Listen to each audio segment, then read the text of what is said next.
The story begins with B, who, as you can see, is a ghost. However, that's not the worst part. The problem is that she's trapped in her house. Every time she tries to leave, an invisible barrier stops her. Luckily, she doesn't have to share the house with anyone, as she scares away potential buyers herself. Until one day, a young man moves in without a prior visit from the real estate agent. The young man, named Cole, only saw the price of the house, which had been reduced over a dozen times for being supposedly haunted, and decided to take it. Now B has a young man her age living in her house, and although her initial desire was to scare him away, it's the first time someone young has entered. So, curiosity about Cole begins to consume her. While Cole is putting away his things in the closet, he accidentally hits the wall with his shoe and discovers a secret door. Inside, there's a red book that seems to be hundreds of years old. The cover is beautiful, and inside are photos of B, one for each of her birthdays, allowing Cole to watch her grow into a beautiful teenager. However, after that, there are no more photos, because at the age of 18, B passed away, and the rest of the spaces are empty. Suddenly, the book slams shut, and every time Cole tries to open it again, it happens again until a ring flies out of the spine of the book and falls to the floor. Having fallen onto the rug, the ring makes no sound, and the young man doesn't notice. But the next morning, as he gets ready to leave, he ends up stepping on it and, after overcoming the initial pain, picks it up from the floor.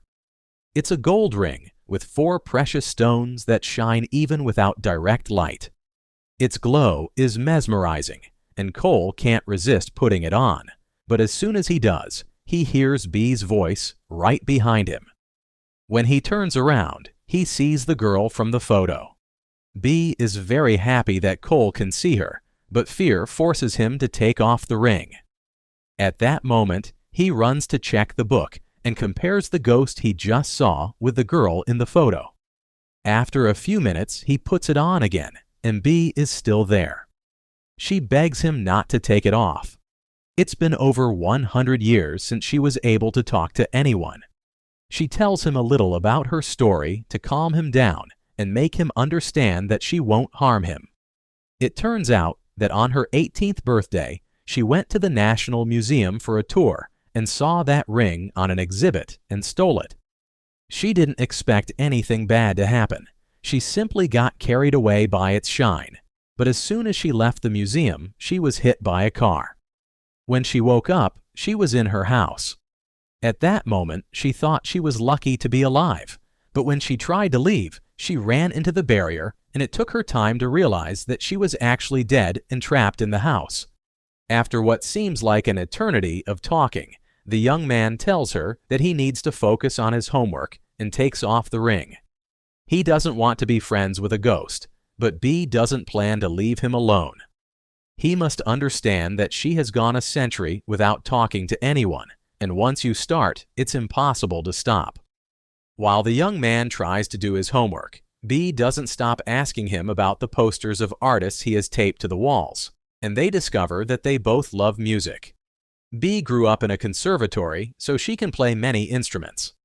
In Cole's case, his love for guitars is innate, and now they have a topic of conversation that they both enjoy. She begs him to play something for her, but he refuses. B gives in until the boy confesses that he hasn't played his guitar since his father passed away. Angrily, he takes off the ring and puts it in his drawer, trying to ignore B for the rest of the day. The next morning, while having breakfast with his mother, the salt shaker begins to float. It's B trying to get his attention, and he does everything possible to make sure his mother doesn't notice. He immediately goes up to his room, puts on the ring, and explains it to B. This is the only house his mother could afford after his father's death. It's their only chance to start over, but if she finds out there's a ghost, she'll run away, and they won't have anywhere to live. B promises not to do anything else, but only if Cole promises not to take off the ring. They are in this together, and he will have to put up with her to be able to live there. Once they promise to chat for at least an hour a day, Cole tells her everything about the outside world, and she is surprised by every detail. One afternoon, B realizes that she can put her hand out the window and quickly gets up to the door. It turns out that as long as she is with Cole, she can go out into the outside world.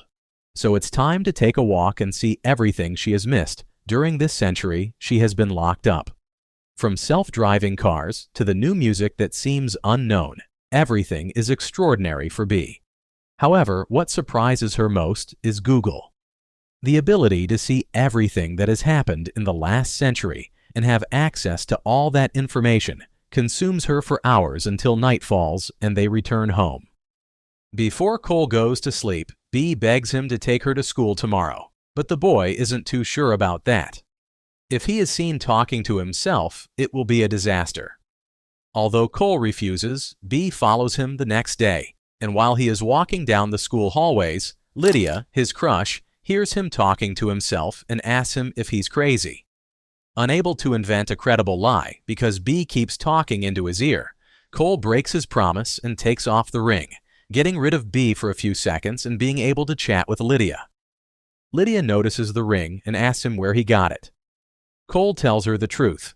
He found it in the attic of his house and only wears it because it looks cool. However, Lydia is left with the image of the ring. She knew she had seen it before and escapes from school straight to her parents' antique shop. There she finds a book where she sees the same ring. It was created by a pharaoh for his wife, who wanted them to be together even after death. That's why it's called the Ring of the Mortal Lovers and has a twin. The legend says that whoever does not separate the rings will die in a horrible way, and their soul will be trapped in the astral plane until the rings are reunited. This reveals that B only stole one part of the ring. It's actually a double ring.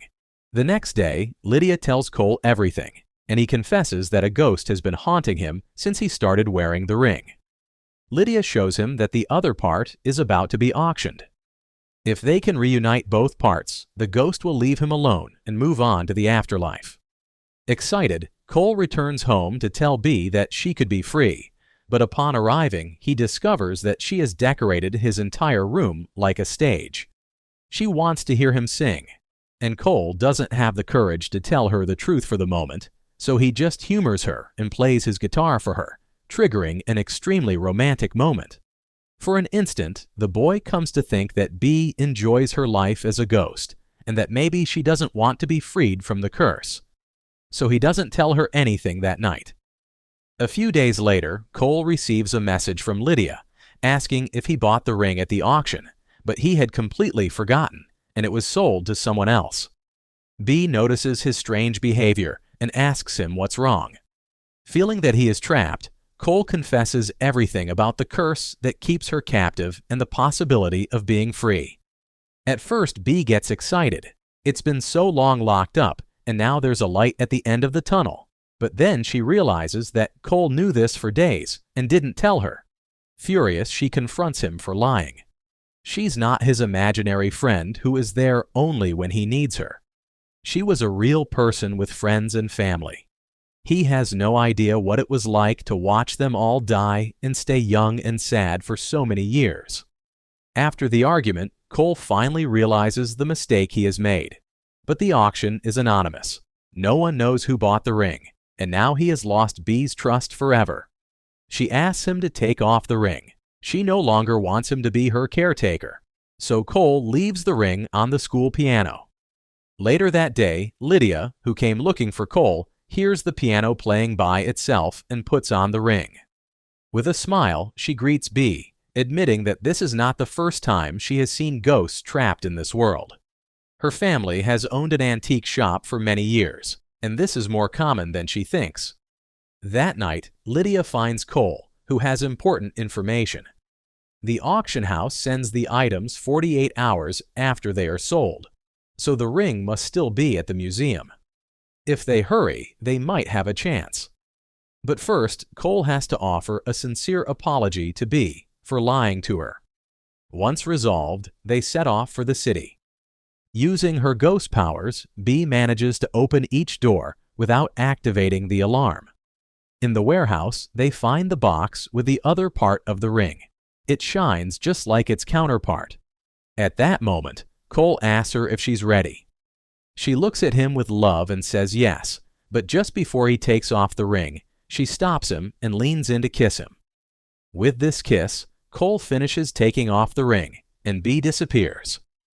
When the two parts are joined, the shine goes out, and Cole returns to the car with Lydia. Upon arriving home, he checks B's photo album. He wants to see her face one last time, but he is surprised to see that the empty spaces are now full. The new photos show B with her university degree, then meeting the love of her life and getting married. At the end, there is a photo of her beautiful family with 2 children and a beautiful house in the countryside. We switch scenes to 1920, where we see B with the ring in her hand. The security guard asks her to return it, and she, with a silly smile, does so and leaves the museum. Outside, she manages to dodge the car that had taken her life before, and with a smile, she continues to live her life after an eternity as a ghost.